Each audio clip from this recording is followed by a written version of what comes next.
স্বাগত নিউজ 24 চট্টগ্রাম প্রতিদিনে। সঙ্গে আছি আমি জান্নাতুল সাদিয়া। ডেঙ্গুতে টালমাটাল চট্টগ্রাম, একই সাথে দাপট দেখাচ্ছে করোনা ও চিকুনগুনিয়া।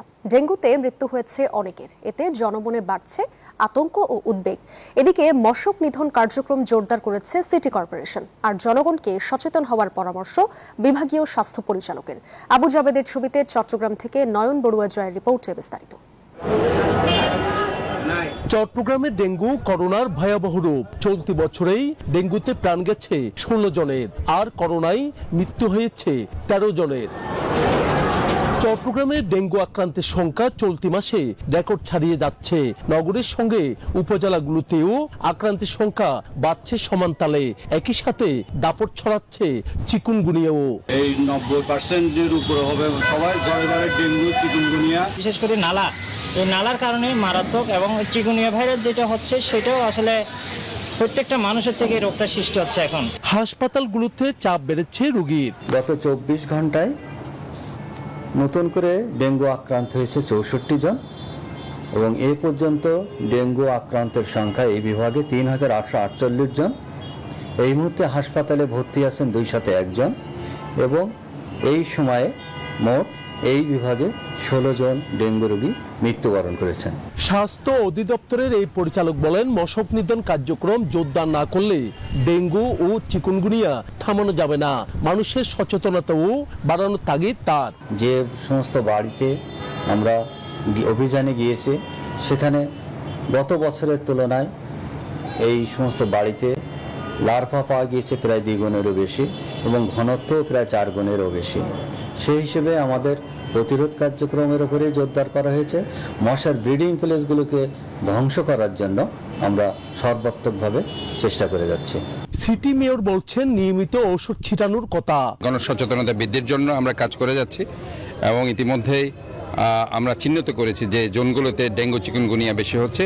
আমরা আমাদের যে মশক নিধন অভিযান ক্র্যাশ প্রোগ্রাম গত 1 মাস ধরে শুরু হয়েছে, এখনো দেখতে পাচ্ছেন, শব্দ শুনতে পাচ্ছেন। জনস্বাস্থ্য বিশেষজ্ঞদের মতে ডেঙ্গু পরিস্থিতি নিয়ন্ত্রণে আনতে এখনই সমন্বিত উদ্যোগ নিতে হবে। নয়ন বড়ুয়া জয়, নিউজ 24 চট্টগ্রাম।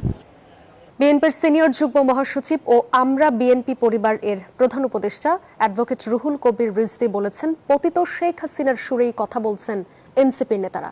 বিকেলে চট্টগ্রামের চন্দনাইশের উত্তর সাতকানিয়ায় বিএনপির ভারপ্রাপ্ত চেয়ারম্যান ও আমরা বিএনপি পরিবারের প্রধান পৃষ্ঠপোষক তারেক রহমানের নির্দেশনায় অসহায় ও দুস্থ পরিবারের মাঝে সহায়তা প্রদানকালে এই কথা বলেন তিনি। বলেন, এখনও মব চলছে। জনগণের সরকার থাকলে প্রতিটি ঘটনায় জনগণের কাছে জবাবদিহি করতে হতো। নির্বাচন বিলম্বিত হয়েছে বলেই দেশের এই অবস্থা বলেও মন্তব্য করেন তিনি। এখন এনসিপি তারা রাজনৈতিক দল করেছে, তাদের এক নেতা নির্বিঘ্নে বলে গেলেন যে ফেব্রুয়ারিতে নির্বাচন হবে না, রোজার আগে নির্বাচন হবে। তো ভাই, কখন নির্বাচন হবে? আপনার কথার যে সুর বা যে টোন, আপনি অনেক যুক্তি খাড়া করে একটা বিশ্লেষণী বক্তৃতা করতে পারতেন, কিন্তু গতকাল বক্তৃতার টোনের মধ্যে দেখলাম যে আপনি হাসিনা যে টোনে কথা বলতো সেই টোনটাই আপনার কণ্ঠ থেকে দেখেন। ভূমি মন্ত্রণালয় ও খাদ্য মন্ত্রণালয়ের উপদেষ্টা আলী ইমাম মজুমদার বলেছেন, দেশের শতকরা 90% বিরোধের উৎস ভূমি। এক্ষেত্রে জনগণেরও সচেতনতা প্রয়োজন। বুধবার বেলা 11টায় জেলা প্রশাসকের কার্যালয় প্রাঙ্গণে অটোমেটেড ভূমি সেবা সিস্টেমের তথ্য সন্নিবেশ ও সংশোধন বিষয়ক এক কর্মশালায় এসব কথা বলেন তিনি। পরে বিকেলে ফেনী সার্কিট হাউসে চট্টগ্রাম বিভাগীয় কমিশনার, ফেনী জেলা প্রশাসক ও খাদ্য ও ভূমি সংশ্লিষ্ট দপ্তরের কর্মকর্তাদের সঙ্গে বৈঠক করেন ভূমি উপদেষ্টা। দেশে খাদ্য ঘাটতি মোকাবেলায় ওএমএস কার্যক্রমে বরাদ্দ বাড়ানো হয়েছে বলেও জানান তিনি। এই বছর থেকে গত বছর পর্যন্ত ছিল প্রোগ্রামটা ছিল 5 মাস 50 লক্ষ লোককে 30 কেজি করে চাল দেওয়া হতো, 50 লক্ষ ফ্যামিলিকে। এটা এই বছর সরকার বাড়িয়ে, সরকার এটা সম্প্রসারিত করেছে 55 লক্ষ পরিবারকে দেওয়া হচ্ছে, এবং 6 মাস দেওয়া হচ্ছে। এই 6 মাসের প্রথম মাস হচ্ছে আগস্ট মাস। আগস্ট, সেপ্টেম্বর, অক্টোবর, নভেম্বর, এই 4 মাস হবে। ডিসেম্বর, জানুয়ারি সাধারণত আমরা আশা করি যে আমন ফসল আসে। ডিসেম্বর, জানুয়ারি বন্ধ থাকবে। আবার ফেব্রুয়ারি, মার্চ এই 2 মাস দেওয়া হবে। আবার এপ্রিল থেকে বড় কাটা শুরু হয়, ওই সময় বন্ধ থাকে। তো এটা নিয়ে আমরা আলোচনা করেছি। আমরা দেখছি আমাদের সকল প্রস্তুতি আছে। রাঙামাটির কাউখালীতে স্ত্রীকে হত্যার দায়ে উচাইলা মার্মা নামে এক ব্যক্তিকে যাবজ্জীবন কারাদণ্ড ও অর্থদণ্ড দিয়েছে জেলা দায়রা জজ আদালত। বুধবার দুপুর 12টায় রাঙামাটির সিনিয়র জেলা ও দায়রা জজ মোহাম্মদ আহসান তারেক এই রায় ঘোষণা করেন। রাঙামাটির রাষ্ট্রপক্ষ আইনজীবী প্রতিম রায় পাম্পু বলেন, 2001 সালে রাঙামাটির কাউখালীর সার বড়তলি পাড়ায় পারিবারিক কলহের জেরে উচাইলা মার্মা তার সহধর্মিণী নাইচাও মার্মাকে দা দিয়ে গলা কেটে হত্যা করেন। দীর্ঘ 24 বছর পর সাক্ষ্য প্রমাণের ভিত্তিতে আসামিকে যাবজ্জীবন কারাদণ্ড ও 20,000 টাকা জরিমানার আদেশ দেন আদালত। সমতলের চেয়ে ভিন্ন পার্বত্য চট্টগ্রামের 3 জেলা বান্দরবান, রাঙামাটি ও খাগড়াছড়ি। সবুজ বনাঞ্চল, পাহাড়, নদী, ঝর্ণা ও ভিন্ন ভিন্ন নৃতাত্ত্বিক জাতিগোষ্ঠীর বসবাস এই অঞ্চলকে পরিণত করেছে বাংলাদেশের এক বৈচিত্র্যপূর্ণ জনপদে। তাই তো পাহাড়ের অপার সৌন্দর্যে চোখ জুড়াতে সারা দেশ থেকেই আসেন পর্যটকরা। বান্দরবান থেকে ফিরে বিস্তারিত জানাচ্ছেন আমাদের সহকর্মী মাসুদা লাবনী। 5 পর্বের ধারাবাহিক প্রতিবেদনের আজ থাকছে শেষ পর্ব, আর ক্যামেরায় ছিলেন আমাদের আরেক সহকর্মী আব্দুল্লাহ আল মাহমুদ। বান্দরবনের বগাকাইন হ্রদ বা বগা লেক প্রাকৃতিক সৌন্দর্য আর রহস্যময়তার জন্য বিখ্যাত এই লেককে দ্য লেক অব মিস্ট্রি বা ড্রাগন লেকও বলা হয়। সমুদ্রপৃষ্ঠ থেকে 1246 ফুট উচ্চতায় অবস্থিত দেশের সবচেয়ে উঁচু মিঠা পানির লেক এটি। কেওকারাডাং পর্বতের গা ঘেঁষে অবস্থিত। প্রায় 2000 বছর আগে উৎপত্তি, জানিয়ে আছে নানা কল্পকাহিনীও। চারপাশে পাহাড় বেষ্টিত লেক আর মাথার উপর সাদা শুভ্র মেঘের ভেলা। প্রকৃতির এমন অপার সৌন্দর্যের সান্নিধ্য পেতে সারা দেশ থেকে আসেন পর্যটকরা।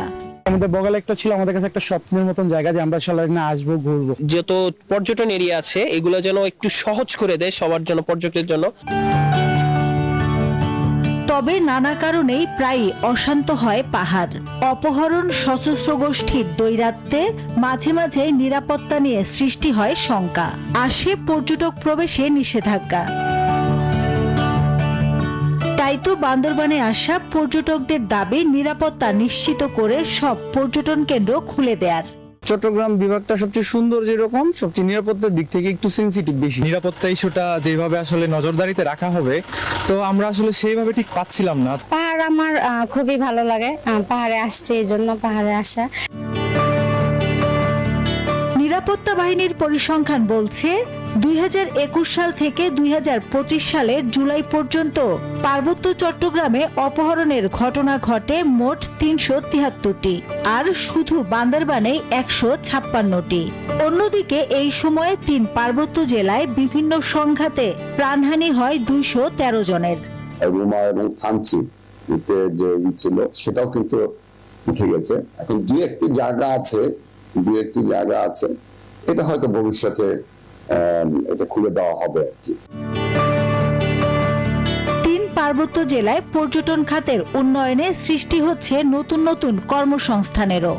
অপহরণ আর সশস্ত্র গোষ্ঠীর দৈরাত্ম্যে মাঝে মাঝে সৃষ্টি হয় নিরাপত্তা শঙ্কার। পর্যটকদের দাবি নিরাপত্তা নিশ্চিত করে সব পর্যটন কেন্দ্র খুলে দেয়ার। Masuda Laboni, news 24, Bandarban. Border guard Bangladesh Cox's Bazar রিজিয়নের অধীনে জব্দ হওয়া 13,21,59,116 টাকার মাদকদ্রব্য ধ্বংস করা হয়েছে। বুধবার সকাল 11টায় কক্সবাজার ব্যাটালিয়ন 34 বিজিবি এর প্রশিক্ষণ মাঠে এসব মাদক ধ্বংস করা হয়। বিজিবি জানায়, চলতি বছরের প্রথম 7 মাসে 2,216 কোটি টাকার মাদকদ্রব্য উদ্ধার করা হয়েছে। এর মধ্যে থানায় হস্তান্তর করা হয়েছে 895,03,73,000 টাকার মাদক ও গ্রেফতার করা হয়েছে 2,693 জন কারবারিকে। অনুষ্ঠানে রিজিয়ন কমান্ডার ব্রিগেডিয়ার জেনারেল আকসার খান, র্যাব 15 এর অধিনায়ক লেফটেন্যান্ট কর্নেল কামরুল হাসান সহ আইন শৃঙ্খলা বাহিনীর সদস্যরা উপস্থিত ছিলেন। চট্টগ্রাম সিটি কর্পোরেশনের উদ্যোগে বৃক্ষ মেলার উদ্বোধন করা হয়েছে। দুপুরে নগরের লালদিঘি মাঠে এই বৃক্ষ মেলায় প্রধান অতিথি ছিলেন city mayor doctor Shahadat Hossain. এ সময় সিটি মেয়র জানান, চট্টগ্রাম নগরীতে 10 লক্ষ বৃক্ষরোপণ করা হয়েছে। চসিকের প্রধান নির্বাহী শেখ মোহাম্মদ তৌহিদুল ইসলামের সভাপতিত্বে বৃক্ষমেলার উদ্বোধনী অনুষ্ঠানে বক্তব্য রাখেন চসিক সচিব আশরাফুল আমিন। আমি যেটা মনে করি সেটা হচ্ছে আমরা মূলত থার্ড পার্টি দিয়ে যারা বিউটিফিকেশনের কাজে চট্টগ্রামের লালদিঘিতে আজ থেকে শুরু হওয়া বৃক্ষ মেলায় দর্শনার্থীদের সমাগম বেড়েছে। বিস্তারিত জানাচ্ছেন নয়ন বড়ুয়া জয়। চট্টগ্রামের লালদিঘি ময়দানে আবারও শুরু হয়েছে বৃক্ষ মেলা। এবারের মেলাটি সিটি কর্পোরেশনের আয়োজনে হচ্ছে। 7 দিনব্যাপী এই বৃক্ষ মেলায় আমরা দেখতে পাচ্ছি যে ফলজ বনজ থেকে শুরু করে বিভিন্ন প্রজাতির চারা এখানে আছেন। যারা বৃক্ষপ্রেমী তারা কিন্তু এই মেলাতে ঘুরে ফিরে কিন্তু এখান থেকে তাদের পছন্দের চারাগুলো তারা নিচ্ছেন। কেউ ছাদ বাগান করে, কেউ যাদের জায়গা আছে ঘরবাড়িতে তারা চারা রোপণ করে। তো এই কারণে কিন্তু আসলে বৃক্ষ মেলাটি জমে উঠেছে, যেহেতু কিছুদিন আগে থেকে 15 দিন ব্যাপী বন বিভাগের এই বৃক্ষ মেলাটি ছিল। তবে এখন সিটি কর্পোরেশনের আয়োজনে এই বৃক্ষ মেলাটি শুরু হয়েছে, 7 দিন চলবে। এখানে যারা নার্সারি আছে চট্টগ্রামের প্রায় বিভিন্ন নার্সারি এখানে স্টল নিয়ে বসেছেন। বিভিন্ন রকমের গাছ আছে এখানে, ফলজ গাছ আমরা দেখতে পাচ্ছি, ফুলের গাছও কিন্তু দেখা যাচ্ছে। সব মিলে বলা যায় দেখতে পাচ্ছেন যে ফলজ গাছ, বিভিন্ন রকমের ফলজ গাছের মধ্যে কিন্তু ফল ধরে আছে। তার কারণে এখানে যারা ক্রেতা, যারা বৃক্ষপ্রেমী তাদেরও কিন্তু অনেকটা আকর্ষণ বাড়ছে। আমরা একটু আপনার সাথে কথা বলতে চাচ্ছি। আপনি কোন জায়গা থেকে এসেছেন? আমি আছি কালগড় থেকে। এখানে কেন এসেছেন? এখানে আছি যে বৃক্ষ মেলা দেখার জন্য, চারা চপন কিনবো, লোকান্ত করবো। আমি দেখছি যে ফলন্ত চারা আর কি, অ্যাপল, ডালিম, মনে করো এই তার আলু গুড়, তারপর গোয়া পেয়ারা গাছ, আঙ্কুর গাছ, এগুলো আর কি। সব চারা আছে। আমরা তো ফুলের চারাই নিই বেশি। ফুলের চারা, সব ফুলের চারা আছে। আচ্ছা, আপনার সাথে কথা বলি, কি কি চারা আছে? এখানে পেয়ারা চারা আছে, আর হচ্ছে কিছু ফুলের অনেক বাগান আছে। ফুলের মতো সুন্দর লাগতেছে এখানে পুরা দোকানটাই ফুলের মতো ভরা, অনেক সুন্দর লাগতেছে। অনেক নানা রকম ফুল আছে এখানে, ফলও আছে, সব রকম গাছ পাওয়া যায় এখানে। এই মেলাটি চলবে 19 তারিখ পর্যন্ত। 7 দিন ব্যাপী এই মেলায় সকাল 9টা থেকে রাত 9টা পর্যন্ত এই মেলা থাকবে বলে আমাদেরকে জানিয়েছেন সিটি কর্পোরেশনের মেয়র। যেমনটা জানিয়েছেন, যারা বৃক্ষপ্রেমী তারা যেন এক জায়গায় এক ছাতার নিচে এসে সব ধরনের চারা যেন নিতে পারে, এই কারণে কিন্তু আসলে মূলত এই মেলাটির আয়োজন।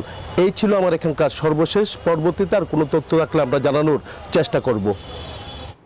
নোয়াখালী পৌরসভায় বিভিন্ন সড়কে জলাবদ্ধতা কমেছে, কিন্তু সড়ক ভেঙে চুরে বেড়েছে জনদুর্ভোগ। বিস্তারিত জানাতে যুক্ত হচ্ছেন সহকর্মী আকবর হোসেন সোহাগ। পৌরসভার সড়কের বর্তমান পরিস্থিতি কেমন দেখছেন, বিস্তারিত জানাবেন। জি ধন্যবাদ সাদিয়া, আপনি যেমনটা জানতে চেয়েছেন, আমি আছি নোয়াখালী পৌরসভার একটি সড়কে। এটি একটি গুরুত্বপূর্ণ সড়ক, এটি সার্কিট হাউস সড়ক, এবং এই সড়ক দিয়ে প্রতিদিন পাশে একটি সরকারি বালিকা উচ্চ বিদ্যালয় এবং মহিলা কলেজ সহ বিভিন্ন শিক্ষা প্রতিষ্ঠান ও অফিস আদালত রয়েছে। কিন্তু এই সড়কটি গত 1 মাস পরিমাণ জলাবদ্ধতা ছিল, কিন্তু জলাবদ্ধতা কমলেও কিন্তু সড়কের দুর্ভোগ কমেনি। এখানে জলাবদ্ধতার কারণে এখানে রাস্তা ভেঙে গেছে। আমি আপনাকে একটু দেখাই যে এই সড়কটি আপনাকে দেখায় যে এই সড়কটি পানিতে ডুবি থাকার কারণে গত প্রায় 1 মাস এই সড়কটি ডুবে ছিল পানিতে। এই সড়কটিতে প্রতিদিন হাজার হাজার স্কুল শিক্ষার্থী এবং বিভিন্ন কলেজ শিক্ষার্থী এই সড়ক দিয়ে চলাচল করে, এবং বিশেষ করে যে নোয়াখালী জেলা প্রশাসক এবং পুলিশ সুপার মহোদয় এই সড়ক দিয়ে প্রতিদিন চলাচল করে। কিন্তু এই সড়কটি গত প্রায় 1 মাস এই সড়কটি পানিতে ছিল। আসলে এই সড়ক ছাড়াও নোয়াখালীতে হরিনারায়ণপুর, মধুপুর, কৃষ্ণামপুর, আলপার স্কুল সড়ক সহ বিভিন্ন সড়কে কিন্তু পানি কমলেও কিন্তু তাদের দুর্ভোগ কমেনি, মানুষের জনদুর্ভোগ বেড়েছে। আসলে সবগুলো সড়কে আসলে বেহাল অবস্থা। মানুষ যেভাবে আসলে দুর্ভোগ, প্রতিদিন এখানে শত শত শিক্ষার্থী যাওয়া আসার সময় রিক্সা উল্টে যায় এবং তাদেরকে আসলে দুর্ভোগ পোহাতে হয়। আসলে এই ছাড়া নোয়াখালীর অন্যান্য উপজেলাতেও আসলে একই অবস্থা। নোয়াখালী স্থানীয় পৌরবাসী আমাদেরকে যেমন অভিযোগ করেছে, প্রশাসন যদি তাদের প্রশাসনের কাছে জোর দাবি জানিয়েছেন যে সড়কগুলো যেমন সংস্কার করা এবং পাশাপাশি জলাবদ্ধতা থেকে মুক্তি পাওয়ার জন্য তারা পৌরবাসী প্রশাসনের কাছে দাবি জানিয়েছেন। এই ছিল আমার কাছে নোয়াখালী থেকে সবশেষ। পিরসি স্টুডিওতে সাদিয়া। ধন্যবাদ সোহাগ। ফল বৃক্ষ করব চাষ, কাটবো না আর একটি গাছ, এই স্লোগানকে ধারণ করে পরিবেশ রক্ষায় সবুজের বার্তা ছড়িয়ে দিতে প্রায় শতাধিক শিক্ষার্থীর মাঝে লেবু গাছের গুটি কলম চারা বিতরণ করেছে বসুন্ধরা শুভ সংঘ। বুধবার সকালে বসুন্ধরা শুভ সংঘের উদ্যোগে কুমিল্লা শহরতলির শাসনগাছা নলেজ কেয়ার একাডেমির শিক্ষার্থীদের মাঝে এই চারাগাছ বিতরণ করা হয়। প্রধান অতিথির বক্তব্যে কৃষি সম্প্রসারণ অধিদপ্তরের কুমিল্লা বিভাগীয় উপপরিচালক আইয়ুব মাহমুদ বলেন, বৃক্ষরোপণ শুধু গাছ লাগানো নয়, বরং এটি একটি পরিবেশগত দায়িত্ববোধের প্রতীক। পরিবেশের ভারসাম্য রক্ষায় প্রত্যেককে ফলজ, বনজ ও ঔষধি গাছের অন্তত 2টি চারা রোপণ করার আহ্বান জানান তিনি।